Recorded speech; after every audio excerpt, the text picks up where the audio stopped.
Mariners CEO John Stanton had some things to say about the upcoming trade deadline, which, according to Jeff Passan of ESPN, is lining up to be a fun one for the M's. Let's talk about it. Colby, hit it.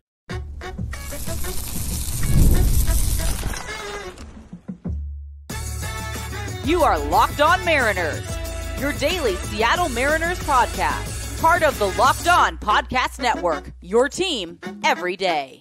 Ahoy, sailors. It is Tuesday, June 4th, 2024. This is Ty and Colby Patnode for the Locked On Mariners podcast, part of the Locked On Podcast Network, your team every day. Mariners CEO John Stanton sat down with Ryan Divish and Adam Jude of the Seattle Times for an interview. We're going to discuss some of the things he had to say in that. We're also going to talk about an exciting note from ESPN's Jeff Passan about the Mariners' aggressiveness at the deadline. And finally, we'll get you set for the Mariners' 3-game series with the A's starting tonight. But before we do that, shout out to our title sponsor today, eBay Motors. From brakes to exhaust kits and beyond, eBay Motors has over 122 million parts to keep your ride or die alive. With all the parts you need at the prices you want, it's easy to bring home that big win. Keep your ride or die alive at ebaymotors.com. Eligible items only, exclusions apply, eBay guaranteed fit, only available to U.S. customers. And if you want to hear from me and Colby even more and help support the show, check out our Patreon. The link is in the description, and you can sign up for a free 7-day trial. So let's get into these quotes from one Mr. John Stanton, which, generally speaking, is a giant nothing burger, as you would expect. But let's talk about it. It's rare that he actually talks about things revolving around the team that, you know, the general public would actually care about. At the very least, he said, quote, "We've got the resources to be able to do the things we need to do to put a good team on the field. I look at the talent that we've got on the offensive side, and I think we've got the ability to hit. That said, we will look at the trade deadline. I'll spend time with Jerry Dipoto and Justin Hollander as we approach the deadline, and we'll talk about where we are." He also went on to mention some things about revenue losses with Root Sports, with the uncertainty around Root Sports, all that. Yeah, all the stuff we generally know about. The only takeaway from this really is like, okay, he's come out and essentially promised, like, we'll be active. We have the ability to be active. So there's a quote out there now that at the very least, if they don't follow through on that, we can point to. And that's essentially the extent of this. It was just like, what, 8 months ago? He told Jerry you had X number of dollars to spend. And then like 3 days into the offseason, he goes up to him and is like, oh, by the way, yeah, I lied again. For the third consecutive offseason, you actually have less money than I told you were going to have. So why on earth should I believe you in 2024 when you lied in 21, 22, 23? Why? Like what reason should I possibly think that John Stanton is being sincere when he says like, oh, I'm going to give Jerry the resources because we think this team can win? Which doesn't necessarily equate to money. Which we're going to get into here in the second segment with what Jeff Passan had to say in his article today on ESPN. Could very well just be talking about prospects, which they do have a lot of really good prospects that are going to be attractive to other teams. That has nothing to do with John Stanton's role. Right, but because again, one thing that's not happening is John Stanton's not telling Jerry Dipoto, oh, you can't trade Gabriel Gonzalez, or you can trade Gabriel Gonzalez. But what I'm saying here is like, he didn't actually promise to spend money, right? He didn't outright say like, hey, like if Jerry and Justin want to go out and add, you know, Vlad Jr. or Bo Bichette or, you know, Pete Alonso or whoever, you know, guys that are making a little bit of money here, like they can do that without having to, you know, include like a Mitch Garver or Jorge Polanco and having to basically bend over backwards to figure that whole puzzle out. Right? He didn't say that. He just said we have the resources, which again could very much just mean prospects, which, like you said, has nothing to do with John Stanton. Nope. It's the only good thing about John Stanton right now is that, like, as far as we know, he's never told Jerry, no, I don't want you to trade that prospect. Right? He doesn't make baseball decisions. He just screws the people who do make baseball decisions by promising them X and then delivering them X minus 50%. Give or take. He also had the like a couple of other quotes that kind of rubbed me the wrong way. You know, I feel great about where we are, and you know there are a whole bunch of things that go into the decisions we make, and clearly finances are a factor. But the loss of revenue from Root isn't the reason we've made any decisions over the last couple of years. Oh. Liar. Yeah. He also said, hold on. There was something about payroll in here. Yeah, I can't find it. But if you read the article, you'll find it. He essentially said, like, we did actually raise payroll this year, not as much as some people would like, but we did. Like, he wants like a pat on the head for that. For what? Minimally raising payroll? Stupid. So stupid. Like, we all know what the restrictions placed upon this front office this offseason were. We all know the waters that Jerry DiPoto and Justin Hollander were allowed to swim in this offseason. We all know the things they had to do and the sacrifices they had to make in order to just add literally anything to this roster. So get out of here with that. That's not something you wave around like it's something to be proud of. And like, I think he said something along the lines of, we all have restrictions, right? Which, sure, but you cannot convince me that these specific restrictions that you have are anything but self-imposed. And if they're not self-imposed, then frankly, you shouldn't own a Major League Baseball team in one of the biggest media markets in the United States. Sell the team. So, with all that said, the Mariners are apparently being very aggressive. They are in go mode, according to ESPN's Jeff Passan. We'll get into that in just a moment. But first, a reminder, this episode of the Locked On Mariners podcast is brought to you by FanDuel.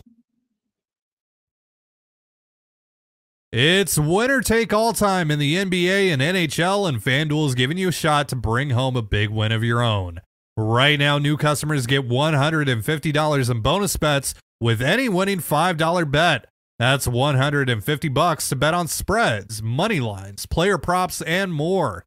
Visit FanDuel.com/lockedon. That's LOCKEDON, and make every playoff shot count. FanDuel, America's #1 sportsbook. And you're listening to the Locked On Mariners podcast. The M's kick off a 3-game set with the A's tonight. You can catch all the action on the Mariners hometown broadcast with SiriusXM via the SXM app. All you have to do to find that is search the word Mariners. We'll be previewing that series a little later on in this show. Also, just some very quick news regarding the Mariners to make room for Victor Robles on the 40-man roster. The Mariners apparently DFA'd Luis Arias, and he cleared waivers, so he's been outrighted to Tacoma. We didn't know about that. It just he was outrighted to Tacoma today, so he's off the 40-man roster. Clearly, no one wanted to take on his money, which I think is about $3-ish million by this point in the season. We're about a third of the way through the season, so third of $5 million is about 1.6. So yeah. Also, Urias accepted the assignment, so he's still in the org. If he hadn't accepted, he would have forfeited the $3.4 million. So that's which why he wasn't going to do. Yeah. No. So, Urias is still here. He's just off the 40-man. All right, so let's talk about Jeff Passan, who wrote his early trade deadline preview today on ESPN. And he had a blurb about the Mariners, who he put in the, I think he called it the definitive adders category at the deadline. He said, quote, "The Mariners are in go mode, not wanting to waste another season of their exceptional starting pitching. They've got the goods to do it too. No organization outside of Baltimore and perhaps Tampa Bay possesses the array of position player prospects that Seattle does, and the Mariners will be on the hunt for impact bats to supplement a group of major league hitters that has been so bad the team fired its offensive coordinator less than 60 games into the season." Then he goes on to mention Luis Robert, Pete Alonso, and especially Vlad Guerrero Jr. and Bo Bichette, if available, all will be in play for the Mariners. And the question isn't whether they're going to add offense, it's whom they're going to add. It's certainly interesting. Obviously, you call them definite adders, and there does seem to be a feeling amongst, in baseball circles that Seattle is absolutely going to add this summer. It's just kind of a matter of, what aisle are they going to be shopping at? Are they shopping in like Whole Foods, or are they going to Aldi? You know what I mean? Like which one are they shopping at? So it's just one of those things where, it's good to hear. Obviously, it's better than like, oh, they're probably going to add around the fringes, blah, blah, blah. Like, no. And obviously you throw out the top, like literally that's the top shelf stuff right there, those names. Will Seattle be willing to spend that price? I don't know. They should. They absolutely should. But obviously, anytime kind of the voice of baseball media comes out and this says, isn't Rosenthal, this isn't Heyman, this isn't Nightingale, this is Jeff Passan. You pay attention when Jeff Passan says something like this, right? And he's not throwing out like, oh yeah, Bryce Miller for Jonathan India, like to just immediately undercut his whole like status. Like he's throwing out names that I'm sure he's heard or the Mariners are interested in, and they all make sense. So I think obviously it's a fun report. Doesn't mean anything. No, not really. But is it better than the alternative? Like, yeah, obviously it is. So, it's fun. It's fun to look at. And of course that is unfortunately,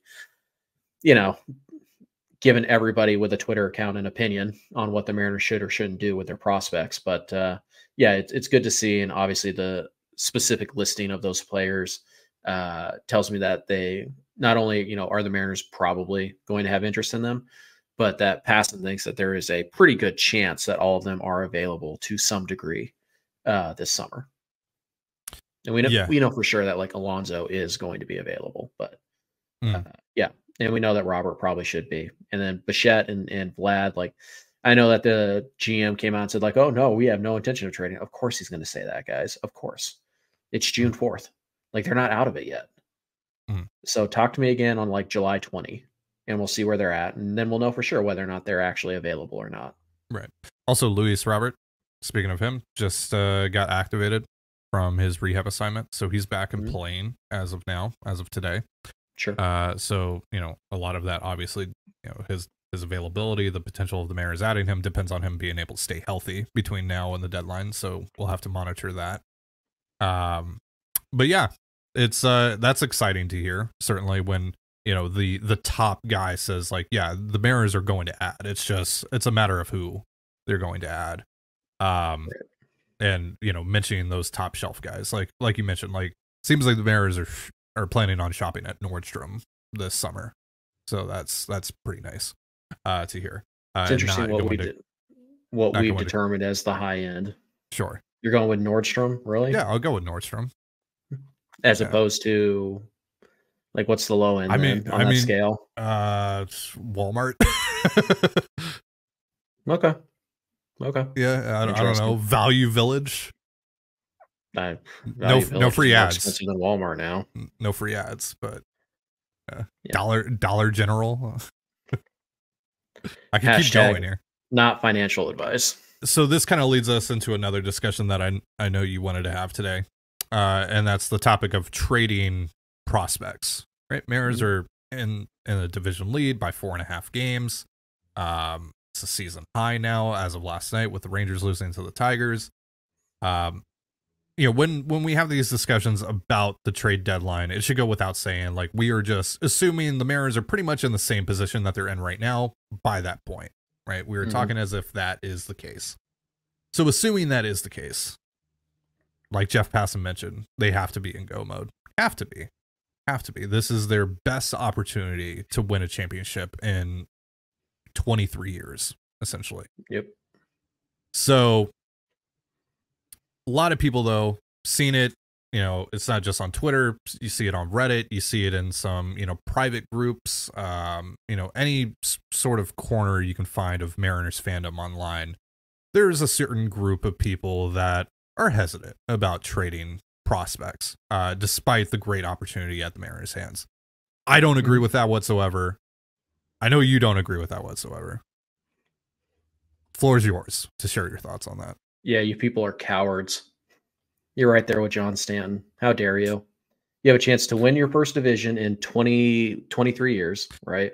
Should I just replay the Luis Castillo rant from 2 years ago? I mean, pretty close. I mean, I think I'll save that for when they actually do make the move. I'll just keep that in the holster. Yeah. But like, what are you watching baseball for? If you're not sitting here like, oh, the Mariners can go get like this all-star player, go do it. Like, oh, the Mariners can go get like this, can go get 2 years of this, like, 5-win player, go do it. Like, what are you watching for?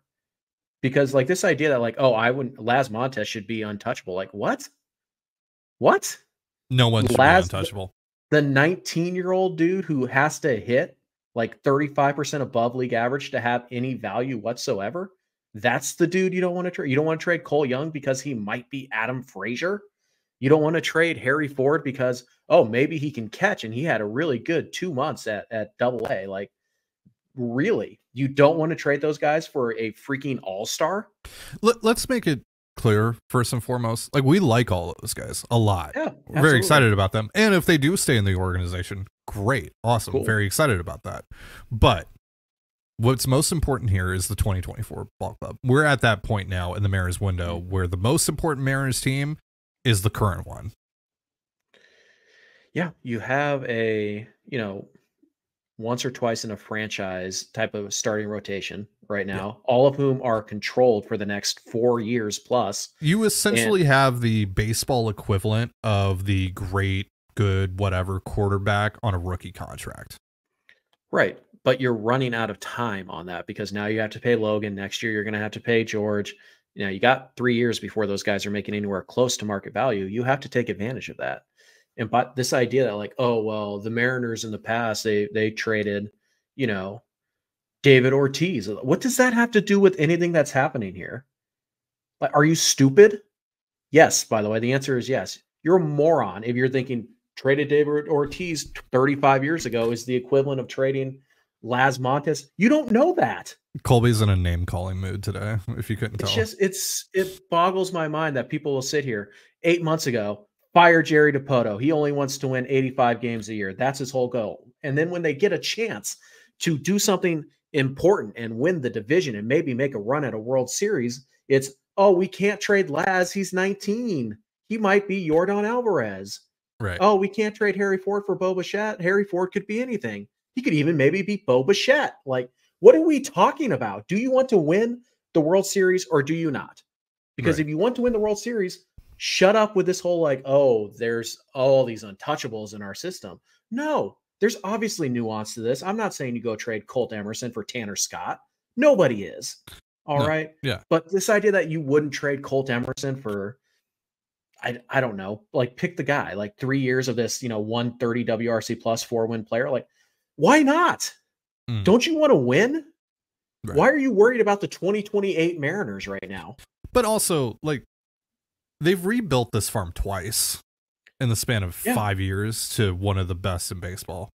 And honestly, this iteration of the farm, I think you could make a solid argument that it's at least as good as the previous iteration that had, Kirby and Gilbert. Now, obviously, we, in hindsight now, like a lot of those guys are major leaguers, high-end major leaguers like Cal Raleigh and Julio, et cetera. Sure. But still. You know who was also in that group? Justin Dunn, Justice Sheffield, Evan White, Jared Kelenic. Yeah. Like Kyle Lewis. And there's probably a Jared Kelenic, and there's probably an Evan White, and there's probably a Justin Dunn and a Justice Sheffield in this group as well. There are 100% multiple players in this like little 5-6 player group that people are labeling as their untouchables. Guaranteed fact that at least 2 of them are not going to be big leaguers, like for any substantial period of time. It's just how these things work. Right? That's not to be mean. That's not to be mean-spirited. Yeah, no. It's not because I think those players suck. It's not because the Mariners can't develop. Very clearly, those things are not true. The Mariners can absolutely develop. They've done it twice now. It's just the reality. That is the numbers that we have of over like 120 some odd years of guys being these hyped up prospects, and they come up and they're not good, or it takes them 4 or 5 years. Right. So it just boggles my mind that people look at this and they'll talk about like, oh, well, what would you wanted to trade Julio? No, there are exceptions. Julio is, otherworldly, but this idea that like, so what, you didn't want to trade if you could have traded Jared Kelenic 2 summers ago for like Ian Happ, you would have said, no, Jared Kelenic's untouchable. Would you have done it now? Yeah, of course you wish you would have. Right. So, hindsight is 2020. Yeah. Right. But the Mariners are in a position right now that they have not been in 20 some odd years.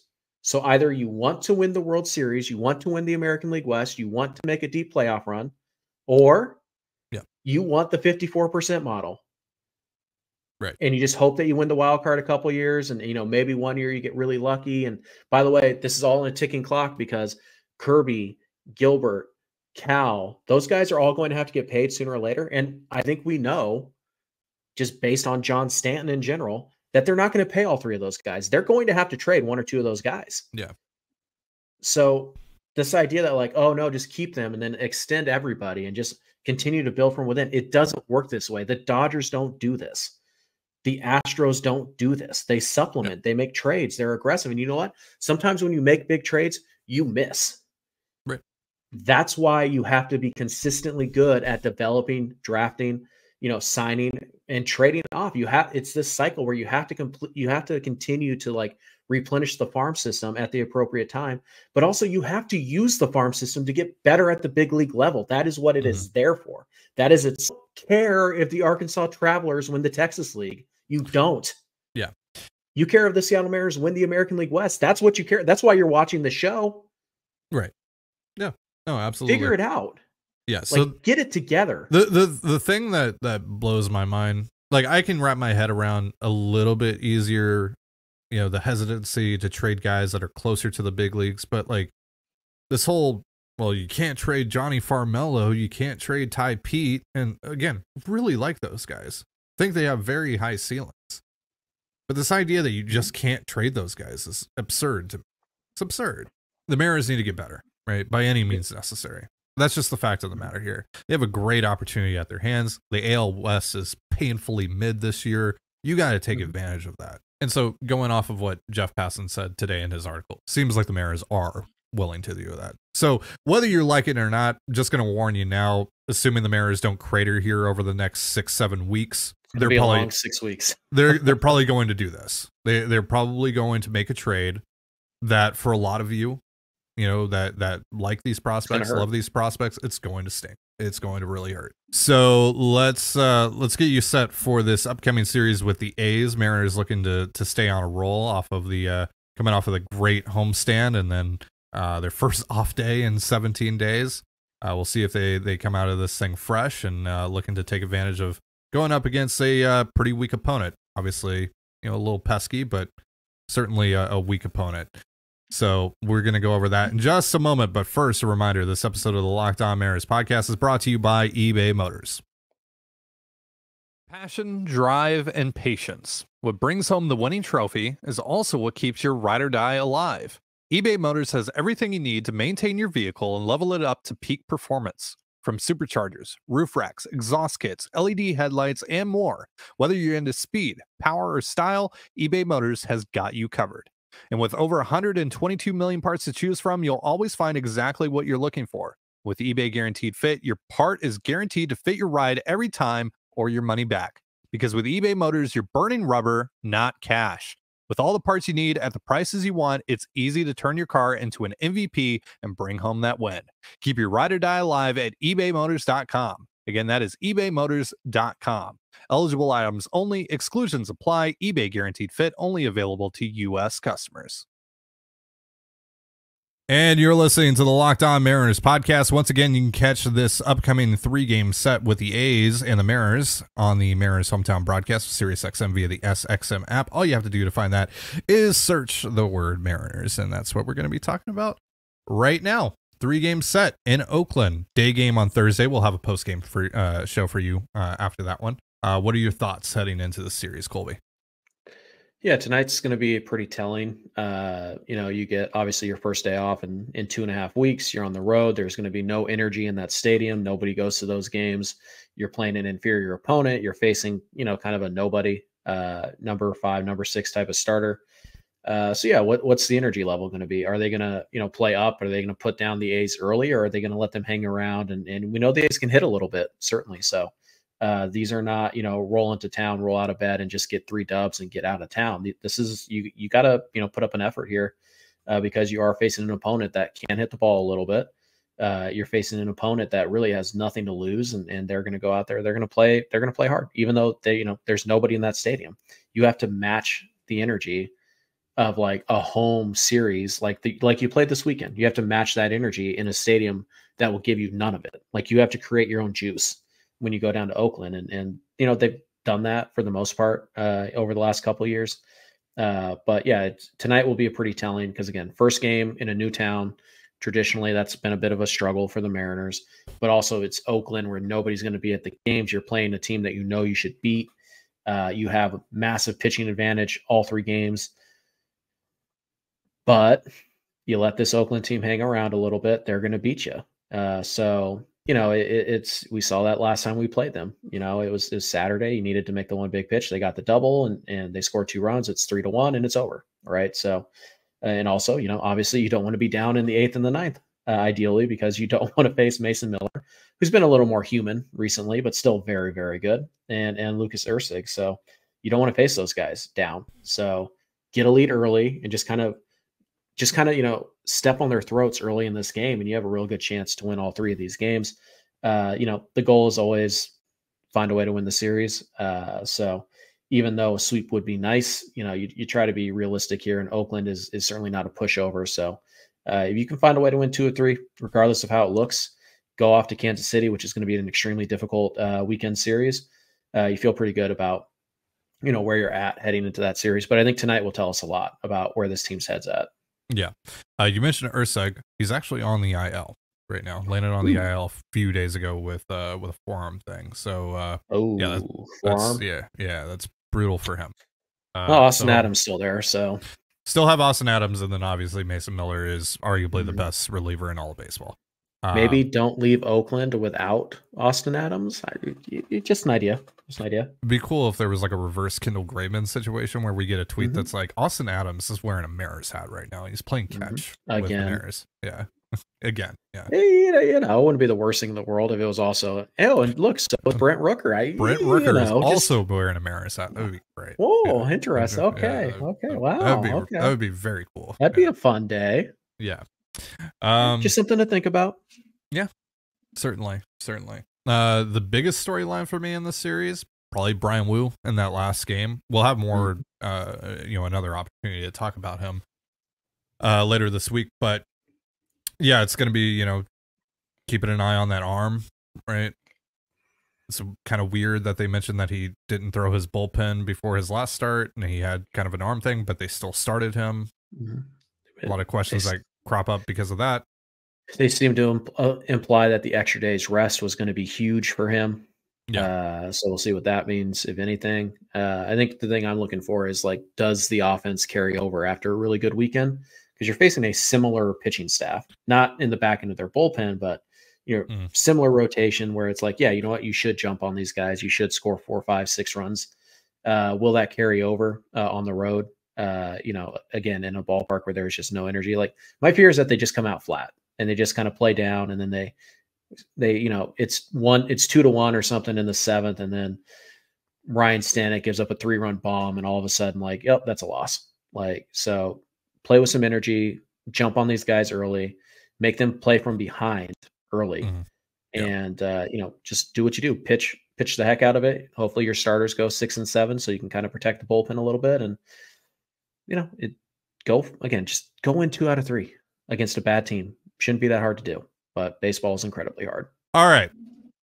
That's going to do it for our show. But before we get out of here, a reminder that Locked On has launched the first ever national sports 24/7 streaming channel on YouTube. And now it's also available on Amazon Fire TV and the free Fire TV channels app. Locked On Sports Today is here for you 24/7, covering the top sports stories of the day with the local experts of Locked On, plus our national shows covering every league. Find Locked On Sports Today now available on the free Fire TV channels app. Thank you so much for joining us here on the Locked On Mariners podcast. For Colby Patnode, I'm Ty and Gonzalez. Be sure to give us a follow on Twitter at @LO_Mariners. You can follow me at Ty Dan Gonzalez and Colby at CPAT11. That's CPAT11.